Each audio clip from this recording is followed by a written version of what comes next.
जाति के लिए कहीं कोई ऐसा कोई उल्लेख है कि ऐसी भी स्त्री हुई है जिन्होंने किसी ग्रंथों का लिखा हो, संपादन किया हो,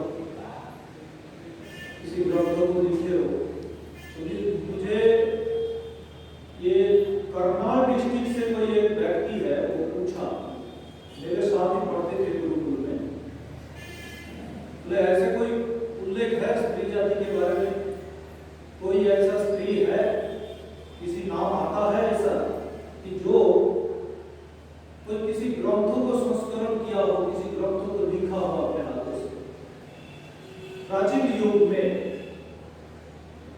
तो मैंने बोला हाँ आता है, ऋषियों के मंत्रों को दर्शन किया है। ऐसे भी पाक नाम से कन्या है, ऋषि का है, उनका नाम आता है ऋग्वेद में। तो ऐसे भी हम जानते हैं कि गार्गी, मंत्री, अनुद्धुति, कात्यायनी, गार्गी तो याज्ञवल्क्य के साथ तर्क करते थे, और इधर जब महर्षि अगस्त्य के बारे में जानते हैं कि अगस्त्य की देवी जी लोपामुद्रा थी, जो काफी विदुषी थी, लोपामुद्रा। और जब कहीं कोई संदेह होता था अगस्त्य महर्षि जी को, तो तो अपने देवी जी से, लोपामुद्रा से उसका समाधान निकालते थे, पूछते थे। तो इसका मतलब ये है, और हम जानते हैं कि विद्यावती एक स्त्री है। मूर्ख कालिदास को पंडित विद्वान बना देता है, विद्यावती का नाम भी आता है, हम सुने। ऐसे श्री रामचंद्र की जो स्त्री है सीता देवी, वो भी काफी विदुषी थी। तो ऐसे बहुत सारे उदाहरण है जहां विश्व भर में स्त्री जाति को केवल एक खेती का सामान समझते थे। जैसे खेती होते हैं, खेती को हम जोतते हैं। दूसरे मतादर्शी लोग ने, मतावलंबी लोग ने, बिरादरी के लोगों ने स्त्री जाति का बदनाम कर रखा, मजाक उड़ा रखा। उन लोग सोचते हैं कि स्त्री तो एक खेती है, कोई कहते हैं कि ये तो बेजान है। वहां पर महर्षि मनु कहते हैं यत्र नार्यस्तु पूज्यन्ते रमन्ते तत्र देवता, यत्र तास्तु न पूज्यन्ते सर्वस्था तत्र अबला। तो जहां नारी जाति की पूजा नहीं होती, यत्र नार्यस्तु पूज्यन्ते रमन्ते तत्र देवता, जहां नारी जाति की पूजा होती है, नारी वस्तु पूज्यन्ते रमन्ते तत्र देवता, वहां क्या होता है? देवता स्वयं रमण करता है। यत्र नार्यस्तु पूज्यन्ते रमन्ते तत्र देवता, यत्र तास्तु न पूज्यन्ते, जहां स्त्री जाति की कोई पूजा नहीं होती, वहां सारे किए कराए कर्म भी निष्फल हो जाता है। सर्वस्तत्र अपलाह क्रिया, समस्त किए कराए कर्म भी वो अफल, निष्फल रह जाता है। ये सारा ठीक चल रहा था, गीता में कहो, वेद में कहो, मनुस्मृति में कहो, जहां नारी जाति का गुण कीर्तन किया गया। और वहां आते आते ऐसा क्या हो गया कि कहते हैं कि स्त्री शूद्रे नाधियता। ब्रह्मसूत्र, उत्तर ब्रह्मसूत्र में लिखते हैं, शंकर भाष्य, शंकराचार्य भाष्य कहते हैं कि स्त्री शूद्रे नाधियतामिति, स्त्री और शूद्र न पढ़े हुए। क्या उपकार कर लिया? आखिर ईश्वर का ही सारे संतान संतति है, हम सारे ही ईश्वर का संतान के तुल्य है। तो क्या कभी ईश्वर किसी से पक्षपात कर सकते हैं कि ये स्त्री ना पढ़े, पुरुष पढ़े, और पुरुषों में भी ब्राह्मण पढ़े, क्षत्रिय वैश्य शूद्र ना पढ़े? क्या ऐसे पक्षपात कर सकते हैं? कोई पिता अपने पुत्र से पक्षपात कर सकते हैं? नहीं, नहीं ना। तो वहां पर सूत्र लिखते हैं, और आगे एक सूत्र लिखते हैं ब्रह्म सूत्र में कि यथाश्च वेद शृण्वतः प्रभु जो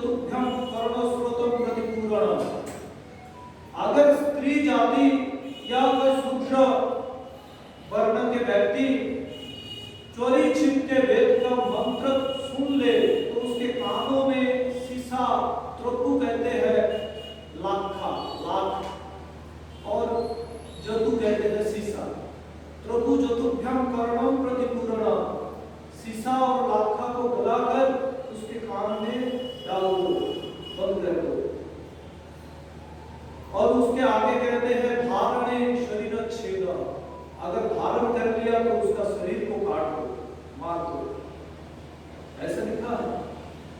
इसीलिए आज भी शंकराचार्य के जितने सारे गुरुकुल है उनमें शूद्र जाति के लिए प्रवेश नहीं है, क्षत्रिय के लिए प्रवेश नहीं है, सिर्फ ब्राह्मण वंशजात संतान ही पढ़ने के लिए अधिकारी बनते हैं।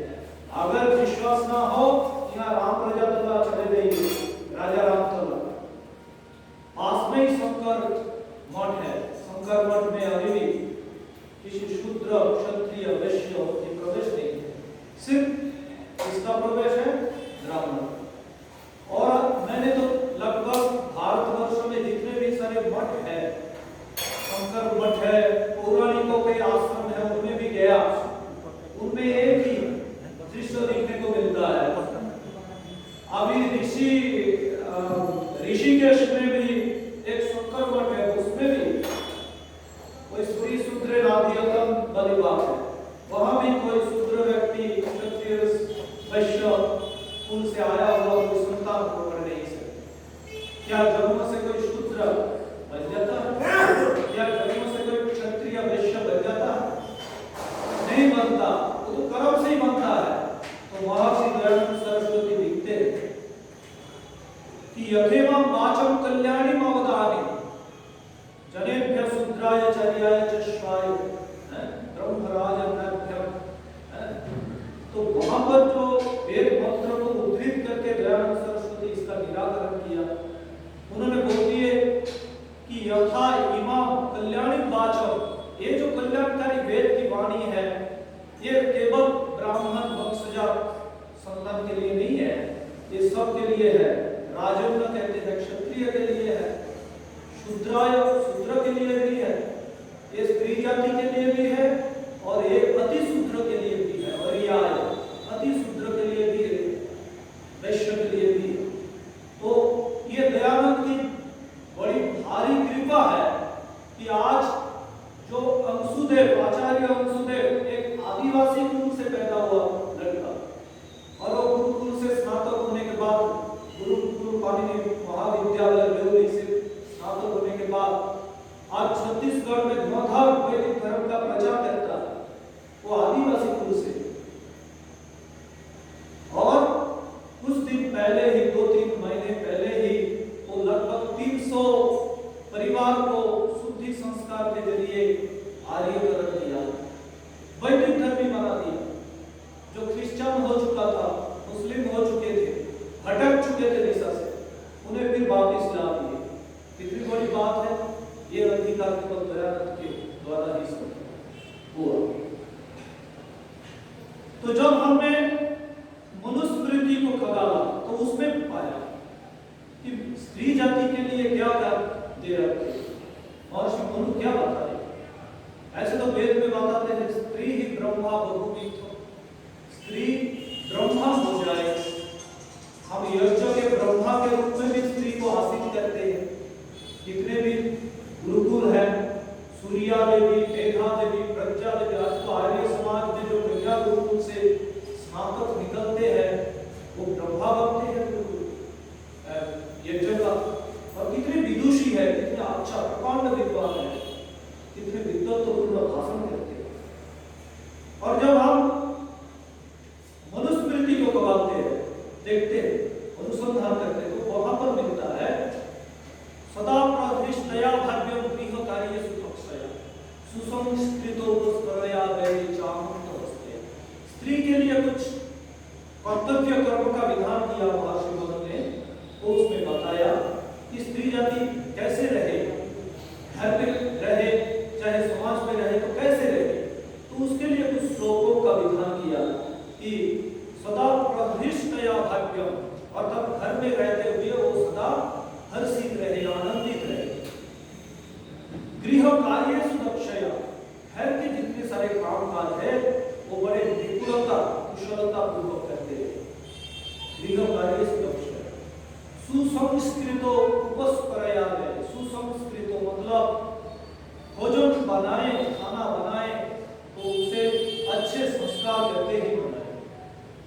उपस्कर उपस्कर कहते हैं जहां रहने का स्थान है, कपड़े है, मकान है और रहने का जो स्थान है उनको बिल्कुल साफ सफाई रखिए।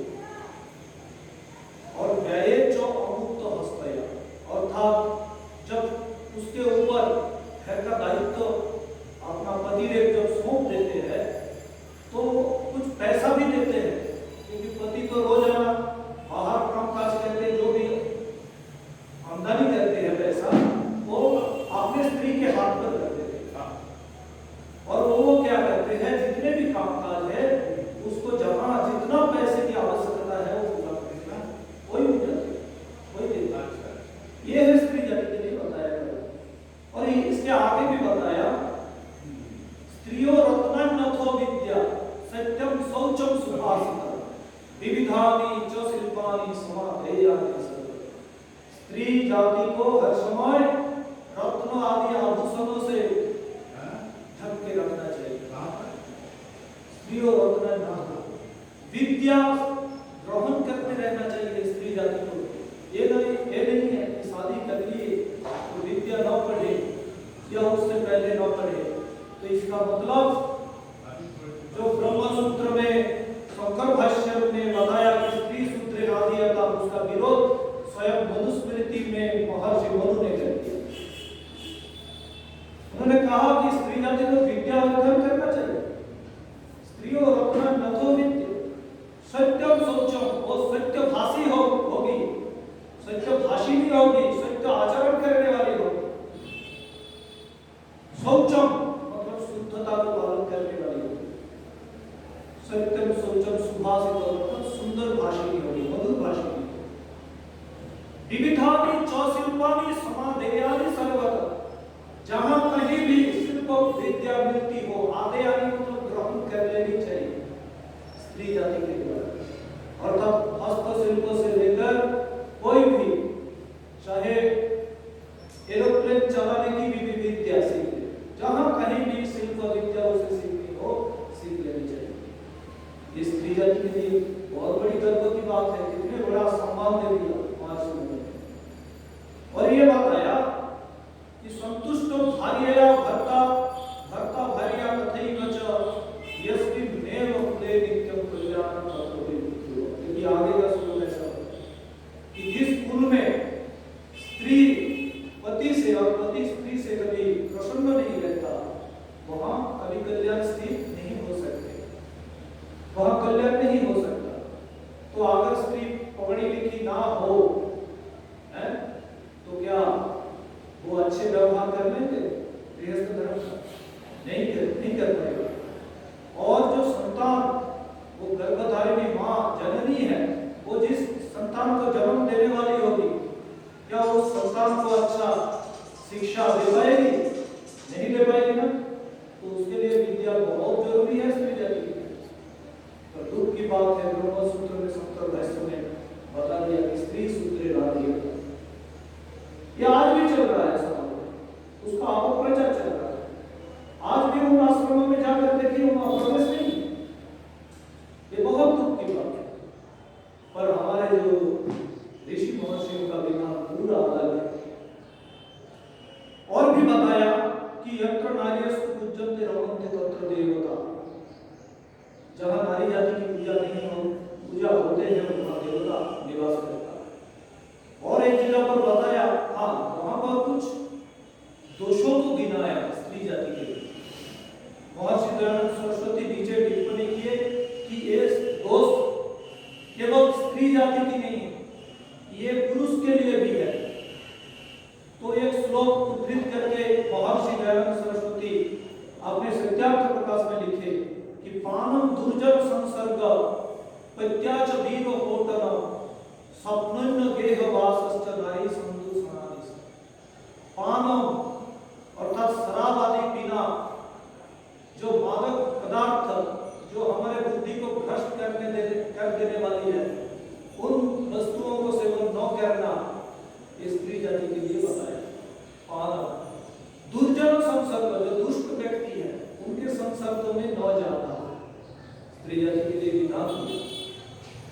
वो दुष्ट केवल पुरुष नहीं स्त्री भी होते हैं।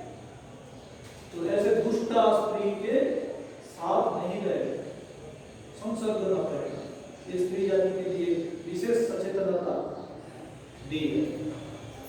पानम दुर्जन संसर्ग पत्याच वीरो घोटन, पति से विरह अलग रहना, अर्थात पति अगर किसी कार्य क्षेत्र में जाए तो उनके साथ जाना, घर पे रहे तो बीच बीच में जाना, तो मतलब पति से ज्यादा दिन तक दूर न रहे, पत्याच विरह माने अलग ना रहना।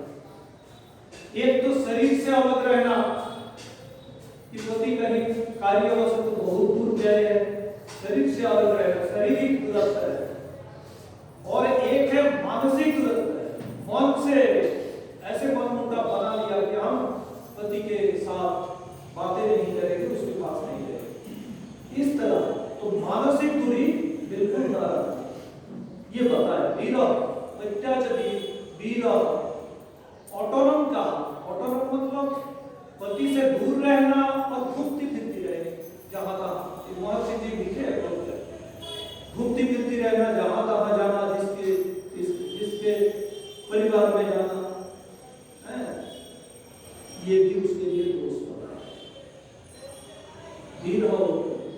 स्वप्न गेहवासश्च, स्वप्न दूसरे पुरुष के घर में जाकर सोना निषिद्ध। स्वप्न मतलब वो जो हम कहते हैं ना, स्विंग स्वेपिंग, सिंह शय धातु है, सिंह शय मतलब सुप्त होना, सोना। स्वप्न गेहवासश्च, दूसरे के घर में निवास करना। नारी संधु सोनानी सट, ये सारे नारी को क्या करते हैं, दूषित कर देता है, मलिन कर देते हैं, ये छह दोष। तो महर्षि दयानंद सरस्वती नीचे लिखते हैं ये पुरुष के भी दोष है, मतलब पुरुष भी ना करेंगे। क्या शराब पीना क्या पुरुष के लिए विधान है? नहीं है। वर्जयेत मधुमांसं च, भागवत तो लिख रखा, वर्जयेत मधुमांसं च, मधु मांस को त्याग दे, पुरुष के लिए भी विधान है। तो यहाँ पर आपको ध्यान रखना है, कई लोग इस तरह का प्रश्न करते हैं कि स्त्री जाति को एक प्रकार उपेक्षा की गई है, कैसे कि आपके शास्त्र ही तो विधान किया है, 12 वर्षाणि प्रतिवेदम ब्रह्मचर्यं चर, 12 वर्ष ब्रह्मचर्य, एक सांगो वेद को पढ़ने के लिए ब्रह्मचर्य का जापन करो, है? पर आप ये बताइए, स्त्री जब 12 साल तक पढ़ लिखेगी तो उनकी आयु कितनी होगी? वो 8 वर्ष में जब जाएगी गुरुकुल में, तो 12 और 8 जोड़ दो, कितना होगा? 20 साल की। अब जब 20 साल की हो जाएगी तब तो उनकी शादी की व्यवस्था होगी, और उधर 35 साल तक पढ़ लिखे हैं पुरुष, यदि उसको पढ़ने के लिए पूरी सुविधा दे दिए, ये तो शादी के बंधन में बंध जाएंगे, फिर तो पढ़ नहीं पाएंगे, इस तरह कहते हैं। ये है, ये सामान्य तौर पर ये नियम है, पर कहीं विषय भी नहीं है कि स्त्री पढ़े ना, क्योंकि वेद मंत्र में भी बताया ब्रह्मचर्येण कन्या युवानां विद्यते यति, ब्रह्मचर्य के द्वारा शंख पंख वेद को ध्यान करके स्त्री कन्या अपने उपयुक्त स्वयंवर विवाह करे, पुत्र माने पति का खोज करके उनसे शादी करे, प्रसन्नता हो। ये तो बताया, इसका मतलब क्या है? उनके लिए भी विधान है पढ़ने के लिए, स्त्री जाति के लिए भी विधान कर रहे हैं। अगर उसकी दिमाग ठीक चलती है, वो पढ़ लिखने में माहिर है, वो शादी के बाद भी पढ़ सकती है, विद्या का कोई रोग नहीं। मृत्यु तक विद्या अध्ययन करने का समय ये नहीं है कि मैं बुढ़ा हो गया, मैं गृहस्थ के बंधन में बंध गया, आप मेरे से पढ़ना मुश्किल है, ऐसा नहीं है।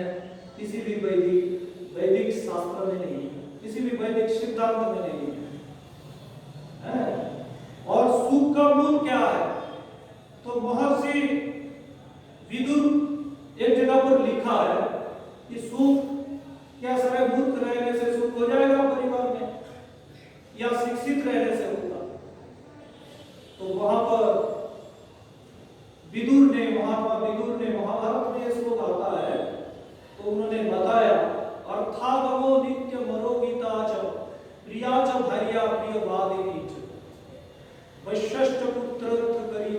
विद्या षट् जीव रूपस्य सुखादिराज। उन्होंने सीधा सीधा श्लोक में पॉइंट करके उद्धृत करके बता दिया कि जिस कुल में अर्थागम मतलब नित्य अर्थ आता हो, पैसा आता हो, वो कुल सुखी होता है। नित्यम अरोगिता, जिस कुल में रोग नहीं आता, बीमारियां नहीं आती, कोई बीमारी से ग्रसित नहीं है, पीड़ित नहीं है, वो कुल निश्चित ही सुखी होता है। प्रिया जो भार्या प्रियवादिनी, और जो स्त्री प्रिय हो और उसके साथ साथ प्रियवादिनी हो। अच्छा, प्रियवादिनी कौन हो सकता है? क्या मूर्खा स्त्री हो सकती है प्रियवादिनी? नहीं हो सकती। इसीलिए स्त्री जाति को भी पढ़ना चाहिए। प्रियवादिनी, जो अगर वो प्रिय वचन बोलने वाली हो, व्यवहारों को कुशलता पूर्वक करने वाली हो, मधुर भाषिणी हो, तो उसके लिए जरूरी है कि उसे भी गुरुकुल में एडमिशन करके वेद आदि शास्त्रों को अध्ययन करें। प्रियवादिनी। वैशिष्ट, फिर आगे लिखते हैं कि कुल की सुख किससे होते हैं, कुल का सुख कैसा होता है? वैशिष्ट पुत्र, यदि अगर आपका पुत्र पिता के वशीभूत हो, यथेच्छा कर्म ना करता हो, पिता का अवमानना ना करता हो, पिता को मानता हो, सम्मान देता हो, उनकी बातों को आदर करता हो, तो वो कुल सुखदायी होता है। और जिस कुल में ऐसा पुत्र नहीं है, वर्तमान में तो अधिकतर परिवारों में एक समस्या है कि पुत्र मेरी बात नहीं मानते। माता पिता कहते हैं क्यों नहीं सुनते, बेटा क्यों नहीं सुनता? क्योंकि वो उस कल्चर से पढ़े हुए, उस संस्कृति से पढ़े हुए, वो गुरुकुल की शिक्षा पाए नहीं, इसलिए उससे रोज झगड़ा चलती है, घर पे कलह चलता है। वैशिष्ट पुत्र अर्थ परिचय।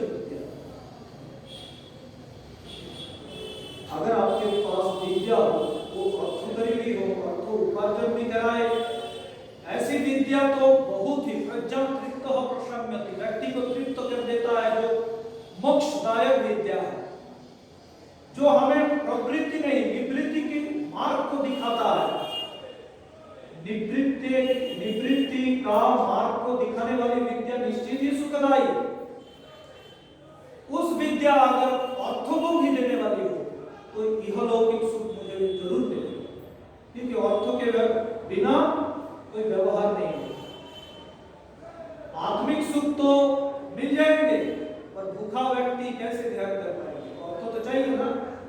इसलिए कह रहे हैं अगर वो विद्या मोक्षदायी के साथ साथ अर्थ उपार्जनकारी भी हो, तो फिर वो विद्या खुद सुखदायी होते हैं उस कुल के लिए। ये षट् विद्या उसने बता दिया। ये 6 वस्तु जो है कुल को धन धान्य से परिपूरित करने वाली, और ये 6 चीज उनको सुख देने वाली। तो आज का जो विषय है, मैंने पहले ही आग्रह किया कि अगस्त्य, महर्षि अगस्त्य अपनी स्त्री जो है लोपमुद्रा, उनके पास में विमर्श किया करते थे। तो हम स्त्री जाति के साथ कैसे बर्ताव, क्या पुरुष डंडा मारते रहे स्त्री के ऊपर, कैसे व्यवहार करें? उसके लिए भी महर्षि मनु कई श्लोकों को उद्धृत करके बताया कि जैसे मैंने आपको सुनाया कि यत्र नार्यस्तु पूज्यन्ते रमन्ते तत्र, ऐसे इसी पंक्ति में कई प्रकार के प्रासंगिक श्लोकों को उद्धृत किया कि स्त्री के साथ भी जैसे स्त्री आपके साथ अनुकूल बर्ताव करे, ऐसे स्त्री के साथ भी अच्छा अनुकूल बर्ताव कीजिए। स्त्री की कोई अभाव न रखिए, स्त्री जाति को आदर कीजिए, उनकी पूजा कीजिए। ऐसे भी विधान है महर्षि मनु के, कई सारे श्लोक हैं उसमें उद्धृत। मैंने संस्कृत श्लोकों को उद्धृत नहीं करना चाहता हूँ। वस्तु आज का विषय वस्तु यही है कि स्त्री जाति अगर पूजित रहे तो वहीं पर सुख निश्चल सुख रह सकता है। और जहाँ स्त्री जाति की पूजा नहीं होता है, ये हमारा खेती है, ये बेजान वस्तु है, इस तरह उसे अगर अपमानित किया जाए तो उस कुल में कभी सुख नहीं हो सकता। उस कुल हर समय नष्ट भ्रष्ट हो जाता